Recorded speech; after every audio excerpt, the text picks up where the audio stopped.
you studied and pursued education, but also dance. So when I first met you, I remember you telling us how into dance you were years ago. And you have a balance between interest in educating the youth and dance. Could you tell us how you came to that balance? So I originally did my undergraduate degree in dance, and it was all I ever wanted to do. I wanted to either work in a theatre company or choreograph or dance, professionally. And so I did my undergraduate degree. I wanted to do the master's degree program in, I think it was arts management or theatre management. And I was about, I want to say, a month away from starting the master's degree program. And I get a phone call from the university and they say, the master's degree has been cancelled. Wow. And I was like, okay. And so at that point, I'm a graduate with no job, no master's degree to go to. And so I went to the university and I spoke to I guess it's like the equivalent of like a guidance counselor. Yeah. And they said in very kind of stereotypical education fashion, they were like, have you thought about teaching? I'm confused. So in the UK, if you want to get into a different master's degree, you don't have to wait a whole year to apply? No, I was alumni of the university, so I think that maybe helped. And so when I went to see the equivalent of a guidance counsellor, they said, have you thought about teaching? Do you want to do the master's degree in education? And I was a little bit like, not really. I kind of wanted to do the arts management. This is totally new to me. That's not how I envisioned it in my head. Yeah. So I spoke to the people on the education master's degree program, and I had done a little bit of work in education. I'd done some youth work. Part of my undergraduate degree, we went into kind of different school programs, and we did physical education and dance. And so I'd got a little bit of education experience. I'd done some kind of after school programs and that kind of thing. And so they were like, yeah, just do the master's degree in education. Wow. But it was a month before the program was due to start. Yeah. And so I was like, okay. And is the equivalent length program? Yeah, still a year. But the key part was that I had to be employed full-time in a school. Oh, wow. Because it was during the master's? During the master's degree. Oh, so right, to get Yeah, so I had to be employed Monday to Friday, and I think it was 3 times a week, like 5 till 8 in the evenings going to the university. And so the university said to me, you need a cover supervisor job, which is basically a very, very poorly paid substitute teacher. Okay, yeah. And so I went down to my local middle school, the one that I went to. Yeah, that's nice. And I asked them, hey, can I... So you were teaching, and your former teachers were like, hey, Christy. There was 2 or 3 teachers there that were my teachers originally. Yeah. So I got the full-time position as a substitute teacher or a cover supervisor, so kind of like an unqualified teacher.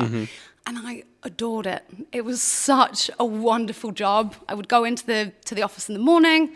I would have a schedule on the desk, and it would tell me which classes I had to go to.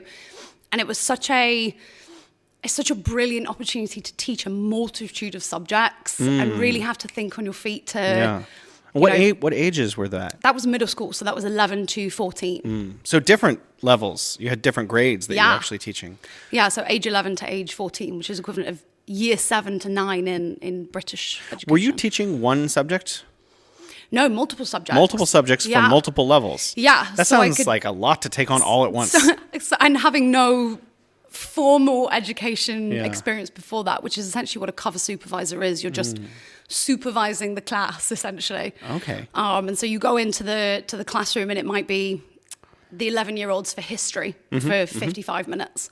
And then you would be going into a group of 14-year-olds for math. The next lesson, there would be, a very ropey lesson plan on the desk and a textbook, and you would just make it work. But I think it definitely helped me in my ability to teach well. I think being able to kind of think on your feet with that kind of very loose lesson plan. And so I was working at the middle school whilst doing my master's degree in education, and I fell in love with education. The master's degree was absolutely brilliant. We did a lot with even like things like prison education and like youth offenders. I'm sorry, what's prison education? That sounds really interesting. Yeah. What? As in like, making sure that people that leave prison have some qualifications and have life skills and be able to... So this is how to... Wait, let me slow down. This is the master's or... The master's degree, So they're teaching you how to go into a prison as a teacher and give skills to people so that they can be rehabilitated and re-enter society successfully. Yeah. Wow. Not necessarily the practical skills to teach it, but it was definitely part of the master's degree. You kind of look at all aspects of education and how education can kind of reach lots of different groups of people, I have from so many early questions education now. to adult. So these gentlemen or ladies in prison, were you teaching them the same kinds of skills that like young students learn, like math skills, or were they learning like how to do their taxes and balance a checkbook? Is it different? All of it, yeah. All of it. From the basics of, I mean, personally, me, I've never been into a prison to do the education. This was all theoretical learning. Yeah. But I would like to eventually, actually. It's something that I'm really interested in doing, kind of rehabilitation learning eventually. But a whole range of skills, right? From getting their basic qualifications if they're young offenders, all the way up to taxes and how to change a light bulb and, like get their kind of life skills of cooking and things like that. So when they go back into society, they can function better. Well, you also have a PGCE. Is that like in the same program as your master's degree, or was that a separate degree? That was a separate thing. So after Certificate? Was the right word? That's the teaching qualification in England. So after I'd finished my master's degree, I was 100% sure that education was what I wanted to do. What happened to dance?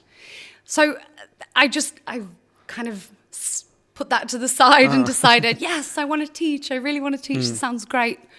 So I did the PGCE and then hated education and did a complete 360. Wow.